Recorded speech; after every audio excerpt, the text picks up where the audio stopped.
प्रणाम। मैं प्रवीण पांडे और आप देखना शुरू कर चुके हैं पंडित जी।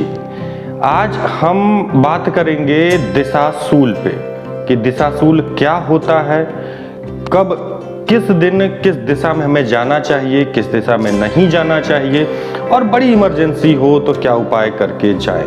उसके पहले एक छोटी सी इंटरेस्टिंग बात मैं आपको बता दूं कि बेसिकली मेरे दिमाग में था ही नहीं ये टॉपिक कि मैं दिशाशूल पे कभी एक वीडियो बनाऊंगा, पर परसों मेरा एक्सीडेंट हो गया जिसमें कुछ चोटें भी आई हैं, अंदरूनी चोट कुछ ज़्यादा लगी है और मुझे ये अनुभव हुआ कि ये दिशाशूल के कारण हुआ क्योंकि उस दिन दिशाशूल था और अनायास ही मेरा एक्सीडेंट हो गया।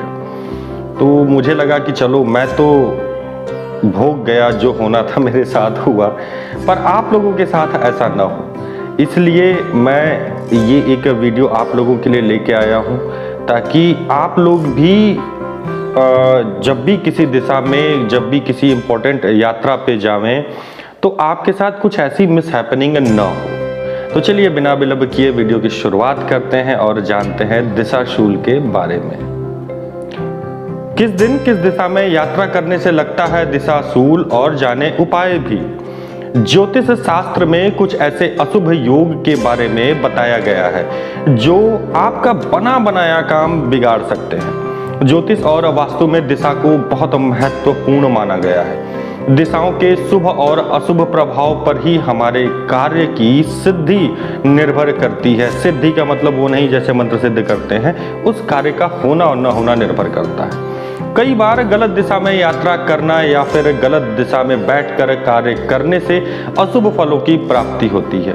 दिशाशूल के माध्यम से चारों दिशाओं के शुभ और अशुभ प्रभाव के बारे में जाना जा सकता है। आइए आपको हम बताते हैं कि क्या है दिशाशूल और किस दिशा में कौन सा दिशाशूल होता है और क्या हैं इसके उपाय।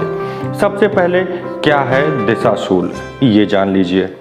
दिशाशूल एक ऐसा अशुभ योग है जो उस संबंधित दिशा में यात्रा करने पर बाधाएं लाने का काम और काम बिगाड़ने का काम करता है। जिस दिशा में आप यात्रा के लिए जा रहे हैं उस दिशा में शूल है तो आपका काम बिगड़ने और यात्रा में बाधाएं आने की पूरी संभावना बनी रहती है। इसलिए ज्योतिष के आधार पर इस बात की सलाह दी जाती है कि घर से यात्रा के लिए निकलने से पहले दिशाशूल अवश्य देख ले। इसके साथ ही यह भी बताया जाता है कि यात्रा से लौटकर घर पर वापस आने के लिए दिशाशूल को देखने की जरूरत नहीं होती, पर इसमें एक क्लॉज भी है। अब जैसे मेरा घर आजमगढ़ में भी है, मेरा घर गाजीपुर में भी है, दोनों ही मेरे घर हैं, तो मुझे जाते वक्त भी दिशाशूल देखना है, आते वक्त भी दिशाशूल देखना है।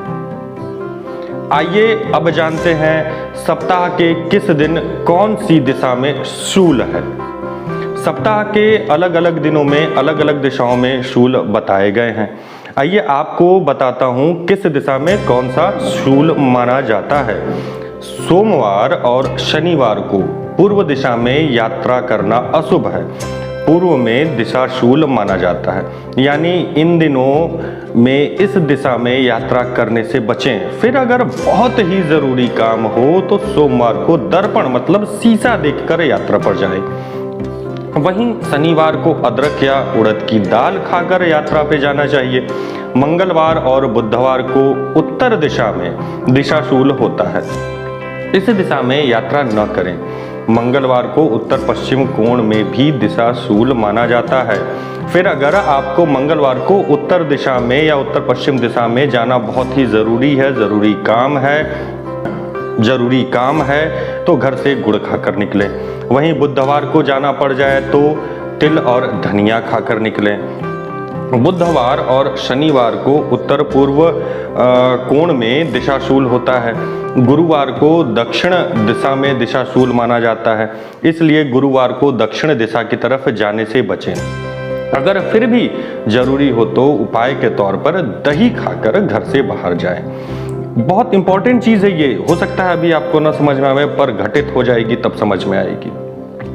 फिलहाल शुक्रवार और रविवार को पश्चिम दिशा दक्षिण पश्चिम का कोण के दिशा में शूल माना जाता है। इस दिन इस दिशा में यात्रा पर न निकलें। शुक्रवार को दिशाशूल के उपाय के तौर पर जौ खाकर यात्रा के लिए निकलें।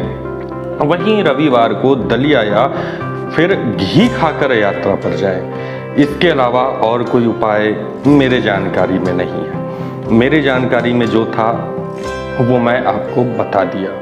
इसके अलावा बहुत ज़रूरी सूचना, अगर आप हमारे चैनल पर नए हैं तो कृपया चैनल को सब्सक्राइब करें। हमारे द्वारा दी गई जानकारी अगर आपको अच्छी लगती हो तो वीडियो को लाइक और शेयर करना न भूलें। इसके अलावा अगर आपको कुंडली से संबंधित या किसी पूजा पाठ से संबंधित अथवा जीवन में कोई और बाधाएं आ रही हैं, आपको सलाह की आवश्यकता है, किसी पूजा पाठ की आवश्यकता है, तो आप हमारे दिए गए व्हाट्सएप नंबर पर शाम 7 बजे से 9 बजे के बीच में संपर्क कर सकते हैं।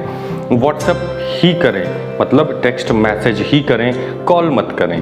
कॉल मैं खुद आपको कर लूँगा। आज के लिए बस इतना ही। मिलते हैं फिर अगली वीडियो में, तब तक के लिए प्रणाम।